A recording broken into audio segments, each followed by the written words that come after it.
Good morning, everybody. Lee Brower here, and welcome to this week's edition of Meaningful Monday. I am grateful to be here, and I am glad to be here.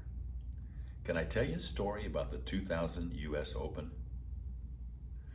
It's a great story. Let me give you some context. We've been talking about nimblicity, haven't we, for the last three verses. What was the keystone of nimblicity? We had a keystone, and we talked about we're going to put 4 pillars underneath it. The keystone is gratitude. If you don't have an abundant, grateful attitude, then you cannot have nimblicity, the joy of being nimble. You'll be always conflicted with scarcity. So that's the key. That holds it all together. The second thing is you've got to have a great vision. You've got to see a vision that has no destination, that just shows constant improvement and constant making a difference. The enemy of thriving is arriving. The third thing was that you want to have balance. Not just balance, but harmonious balance in your life, where those elements that you come together, those assets that you possess, those things that you value most, your family, your health, your beliefs, they come together with your experiences. They merge with the experiences. They merge together with your compassion and where you're giving. They merge together with your connections and your financials, so that they all come together and they feel like there's no wobble.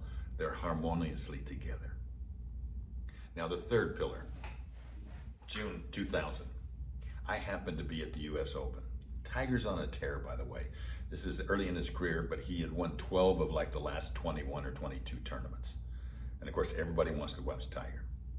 Well, on Thursday, he had the lead by far. In fact, he ended up, I think, still holds the record for the biggest winning margin ever in the U.S. Open, 15 strokes, something like that. But it was foggy, couldn't finish the course. And so they had to come back on Saturday. So he was paired with Jesper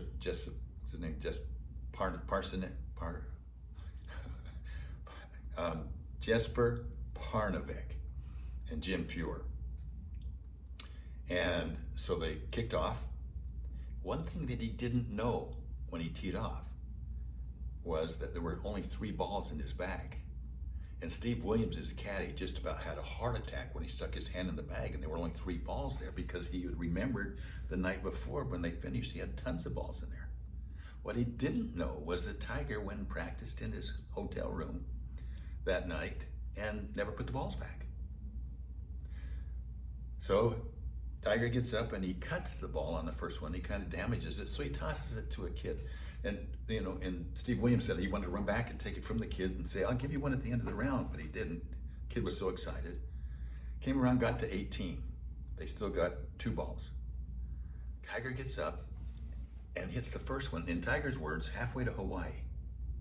Now, Williams said he, for the first time ever, was actually shaking.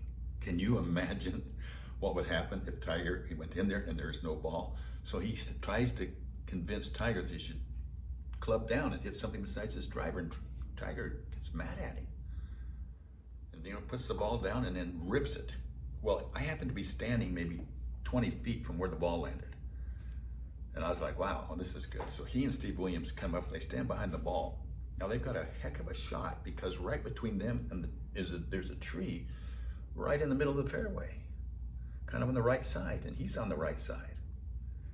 And so they're talking and they're discussing and they're staying focused, and they finally make up their mind. But I could tell a little bit Steve Williams was not happy, but they were both focused. And so Parnevik gets up, he hits the ball, hits a rock, goes out, bounces back up over the top of the green. The crowd goes wild because they thought it was lost in the ocean. Parnevik and Jim Furyk, they get excited. They're high-fiving each other. The caddies are high-fiving. All this is going on around behind Tiger, and he just is not moved. Solid. You talk about focus. This man can focus. He has his vision, he has his unique ability, and he's able to focus. So he took out a 4-iron and he hit it up on the green. Now, he didn't hit it down the right side. That's where Williams wanted to hit it. He swung it out over the ocean and brought it back onto the green. Williams about died. He was so excited. Anyway, Tiger went on to win the tournament. He went on from there. Okay, what do we learn from that? Deming says 94% of all failure is a result of the system. So I have to wonder if they would have had a system in place where they maybe had a checklist and some other things like this, they would have figured it out sooner.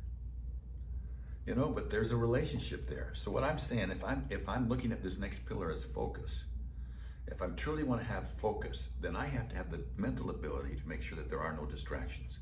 That means I have to say no. I have to say no to even some of the very important, because I know what my essential is. Get rid of those distractions. I can't have negativity. I can't have negativity around me. So I have to stay in a positive mindset. Stay in a positive mindset. And the third thing is, of course, stay in my unique ability. If I'm going to stay focused, focus on those activities that will generate the greatest results and the greatest returns for you. So there you have it. Focus is the third pillar that's going to lead to Nimblicity. I'll tell you about the fourth pillar next week. Have a meaningful week. We'll talk next week.